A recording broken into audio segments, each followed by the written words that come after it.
Welcome to the channel. I'm Tricon and this is Unpopular Facts. Before we get started, go ahead and hit the like and subscribe button. Only takes 2 seconds and it's completely free. My content creator and Iris, we put a lot of time and a lot of effort to ensure you guys get high quality and high accurate content. It is great to have the NBA back.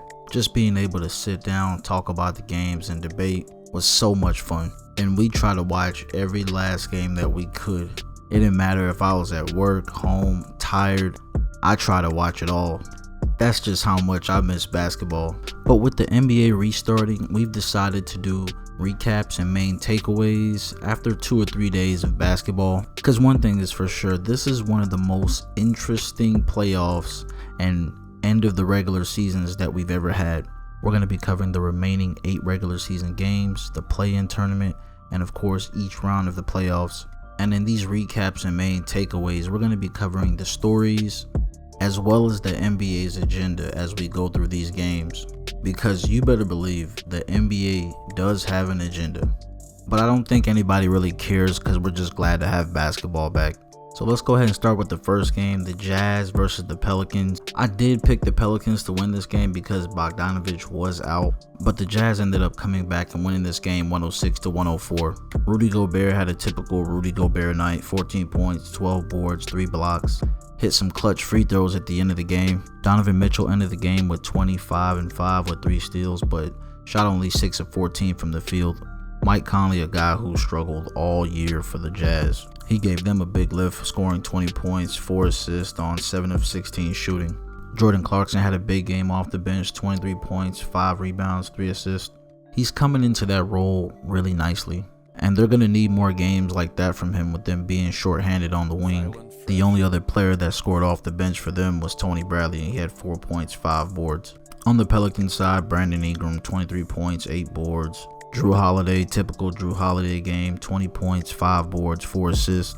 Lonzo Ball did struggle, 4 points, 6 rebounds, 7 assists on 2 of 13 shooting. JJ Redick still going strong, 21 off the bench, going 3 of 8 from 3.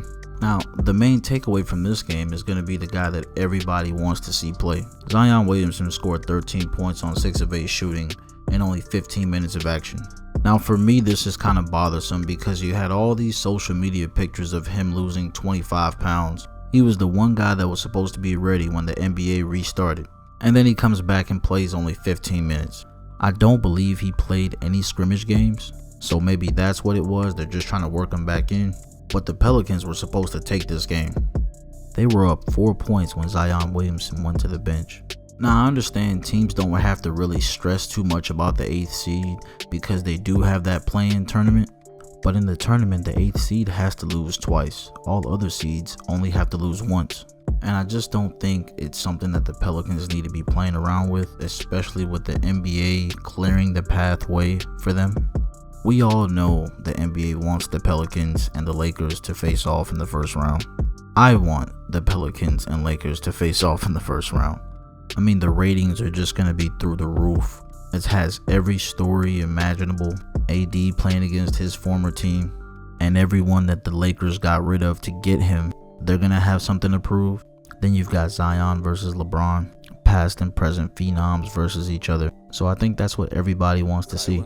A lot of people do want the Blazers in that spot, but I always say this, we've seen the CJ McCollum and Damian Lillard show before the playoffs.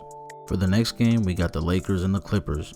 Lakers took this game with LeBron hitting the game winner 103-101. Paul George played out of his mind, 30 points on 65% shooting from the field, 5 rebounds, 3 assists, 3 steals. Kawhi Leonard was great, 28 points, 3 boards, 4 assists, 2 steals. Patrick Beverley only played 16 minutes off the bench. He scored 12 points and played really good defense like always. Anthony Davis was really good tonight. 34 points, 8 boards, 4 assists, 8 of 19 from the field. For LeBron, he only shot 6 of 19 from the field. He struggled pretty much the entire first half and third quarter. He ended the game with 16 points, 11 boards, 7 assists, but he did have the game winner.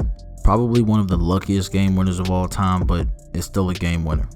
Kyle Kuzma, he had 16 points, 7 boards, and played really good defense. Dion Waiters was really good off the bench for them. He gave him a good lift, 11 points for him. But for Kyle Kuzma, if he is able to play like this off the bench, it's going to be huge for the Lakers. Of course, the main takeaways from this game is that Montrezl Harrell and Lemon Pepper Lou did not play. Y'all like that, don't you? Lemon Pepper Lou. I think that's the best nickname for Lou Williams so far. With the Clippers having 2 guys off the bench that score 18 not playing, the Lakers cannot be too excited about that game, especially with LeBron struggling. Now, that doesn't mean because the Clippers were missing 2 guys that average 18, you can automatically add 36 on to the 101 that they had, because they still had their main guys, and neither one of them were going to stop AD from getting 34. So as far as this series goes, and of course I'm talking about when they possibly meet in the conference finals, I still think it's going to game 7 if they do face off, and I do still think it's a toss-up between both. This win was good for the Lakers because now they tied the season series at 2 apiece. But if they face off, AD is probably going to have to average 40.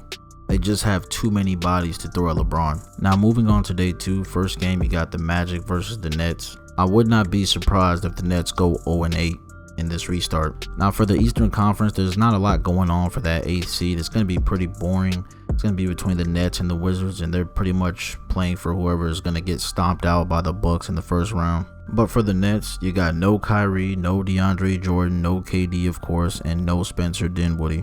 I'm not going to talk too much about them because, there's really no point. But they lost this game 128-118. Luau Caribbean had a big game off the bench, 24 points for him. Caris LeVert, 17 points, 7 assists. Jared Allen, 14 points, 5 boards. Joe Harris, a guy I like a lot, 14 points, 4 boards for him. Now for the Orlando Magic, I think the main takeaway from this whole entire game that's causing the most buzz is that Jonathan Isaac did stand for the national anthem, and I think everybody else kneeled. I believe he stood for religious purposes, whatever the case may be. I'm not going to get into all that. Although I did like the messages on the back of the jerseys. I thought that was a really good idea on the NBA's part. If you know me, I would have loved to have seen a vote on the back of some of those jerseys, and that was LeBron's idea, but I don't think the league approved it.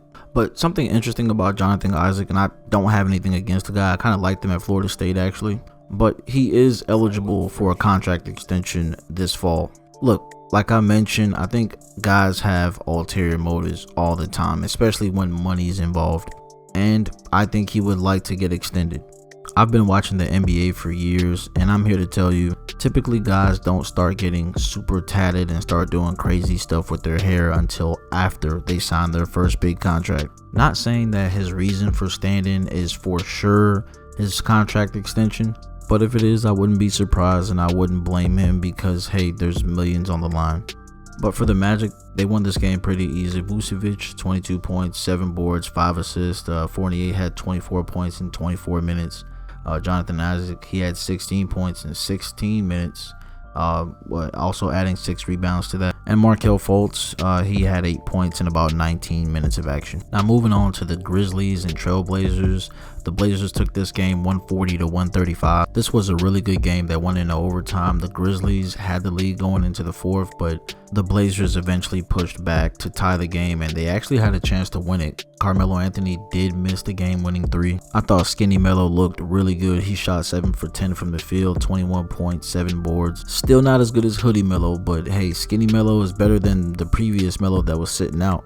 Dame Time and CJ did their thing, something we expect from them. For Damian Lillard, 29 points, 5 boards, 9 assists. CJ McCollum, 33.6 assists. They got a big lift from Gary Trent Jr. off the bench, 17 points for him. Biggest takeaway from this game is Nurkic. He's back. He put up 18 points, 9 boards, and 6 blocks. He's like definitely an upgrade from Hassan Whiteside, and the Blazers really missed him throughout the season. This is a guy that before, having that nasty leg injury, he helped lead this team to the conference finals. For the Grizzlies, Jaren Jackson Jr., I don't know what it was, but he kind of looked like Giannis out there. Now, please don't shoot me for this, but when you see a 6'11 guy like him, as agile as him, Euro step into the lane, I mean, that's kind of Giannis-like. We all know about the defensive potential that he has, but he had 33 points, shot 6 of 15 from the 3, 40%. And of course, you got John Morant. He had a big game, 22 points, 11 assists, but only 7 of 22 shooting from the field. Brandon Clark gave him good minutes off the bench, had a big game as well, 21 points, 7 rebounds. Along with Dylan Brooks, the Grizzlies have an awesome core to build around, but I just don't think anybody wants to see him get pummeled by the Lakers in the first round. Now, for me, and of course the NBA as well, because they have their agenda, the Pelicans facing off against the Lakers is better TV.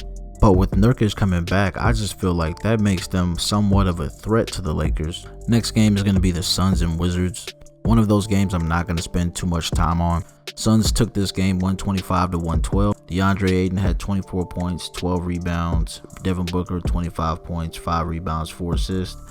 Ricky Rubio looked good, 15 points, 9 assists, and Dario Saric 16 points, 6 boards off the bench in 27 minutes of action. No Kelly Oubre for them, so Mikal Bridges got the start and he played well. For the Suns, I like their coach, Monty Williams, but in this game right here, it's not hard to look good against the Wizards, so there's nothing to get too excited about here.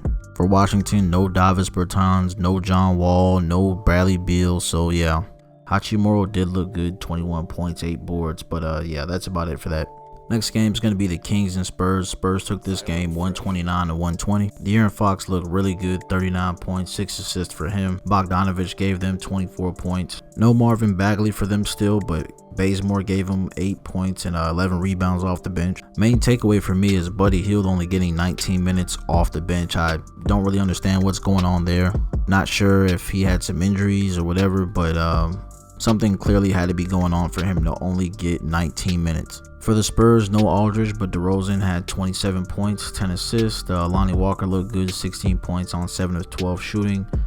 Derek White had a big game, 26 points, 8 boards, 5 assists. Rudy Gay had a pretty big game off the bench, 19 points and 8 rebounds for him. And now on to the primetime games for day 2. First game, you had the Celtics versus the Bucks. Bucks came away with this 119-112. And in this game, I mean, it's pretty clear that the NBA is after ratings and they do not want anything to jeopardize them, because in the fourth quarter, Giannis clearly fouled out. The refs went to review whether it was a flagrant and they ended up not giving him a foul at all. I laughed, but I didn't care, and Jeff Van Gundy even mentioned it during the game. But he clearly hit Daniel Tice in the nuts and the ref clearly blowed their whistle. They reviewed it and they ruled that there was no intentional hit or whatever. But for the Bucks, Giannis is always looking like he's in a my career game. 36 points, 15 rebounds, 7 assists. And of course, Chris Middleton, 18 points, 5 rebounds, 8 assists. But he's already showing signs like he's going to struggle again. And this is a topic that I discussed in the last video. Go check it out if you haven't already. He only shot 6 of 20 from the field. And of course, he and Eric Bledsoe, who tested positive for the virus, are going to be pretty much the main determining factors on whether Giannis stays or goes. But for Boston, Tatum had one of the worst games of his entire life. This is the guy that was going off after the All-Star break, and everyone was kind of looking forward to big things from him for the NBA restart. But he laid a couple eggs in this game. But everybody else pretty much stepped up. Kemba Walker had 16 and he was playing very well before going down with a knee injury. I hope it's nothing too serious there, because Boston is one of my favorite teams this playoffs. Brad Wanamaker gave them a big lift after Kemba went down. He had 14 and 6 off the bench and played really good defense. And Marcus Smart, who's of course known for his defense, he led them with 23 off the bench. Jaylen Brown scored 22, 4 rebounds. He had some big buckets down the stretch. He had one layup where he went over Brook Lopez and Giannis for an and one. Daniel Theis played well, 13 points, 12 boards. Gordon Hayward, I thought he looked really, really good, and I think he's back. Of course, had that nasty leg injury a couple years back, but he had 17, 9, and 6. But he just looked more fluid, a couple step back J's for him, and it was really nice seeing him regain his form. But it's one of those games where the Bucks don't need to get too happy. And last but not least, probably the best game of day 2 is going to be the Rockets and Mavericks. Rockets took this game 153 to 149 in an overtime win. James Harden played out of his mind, and I think he's right. I mean, we're not going to appreciate this guy until he's gone. 49 points, 9 boards, 8 assists, 3 blocks, and 3 steals. He played excellent defense. And with James Harden, I think he's probably the hardest player in the history of the game to officiate. And I'm somebody who watched Shaq play. But he shot 14 for 20 from the field, went 3 from 6 from 3. That means the only shots he missed were from 3. Of course, got to the line 21 times, made 18 of those.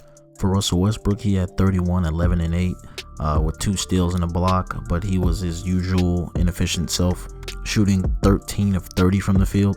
But as I mentioned in the past, we've unlocked the best version of Russell Westbrook because of Mike D'Antoni's system. With there being no one in the lane to clog it up, Russell Westbrook is able to get in there and do whatever he wants. But for the Rockets, Danuel House played well. He had 20 points and 5 rebounds.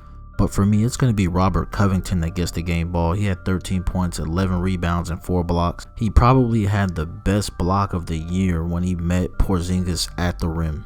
He also had another really good block that Mike D'Antoni challenged that was originally called a foul on Luka Doncic. And to top it all off, he had the game-tying tip-in after James Harden missed a free throw. Now for the Mavericks, Tim Hardaway had a pretty good game, 24 points, 5 rebounds for him. He also made 5 threes. Porzingis had a monster night, 39 points, 16 boards, and he better with a 6'5" center on him. Luka Doncic was his usual self, 28 points, 13 boards, 10 assists. For Luka Doncic, he looked really good. And I mean that from a physical standpoint. He actually looked more athletic out there. I know they mentioned during the game that he got back with his old trainer and as well as hiring a new chef back in Slovenia. So he made really good use of his time when the NBA was shut down. Trey Burke played out of his mind. He had 31 points, 6 assists, also shot 8 for 10 from 3. And when you watched him out there, it just looked like every one of his shots were going in. But during this game, I definitely thought the Rockets were going to lose this. And that's especially with them having zero answer for Porzingis. But James Harden did a really good job at keeping his cool, especially when the team was rattled. Like I mentioned before, Robert Covington, he's going to be big for them these playoffs. But even if they lost, I don't think there should be too much cause for concern because Trey Burke, he's not going to average 31 off the bench. But that's going to be it for the video. Don't forget to drop a like and subscribe. Only takes 2 seconds, and of course it's completely free. And also, we're always open to suggestions. If you want to see us make a video on something, let it be known in the comment section. And always remember, drink water, save money, in that order. Tricon Unpopular Facts. Till next time.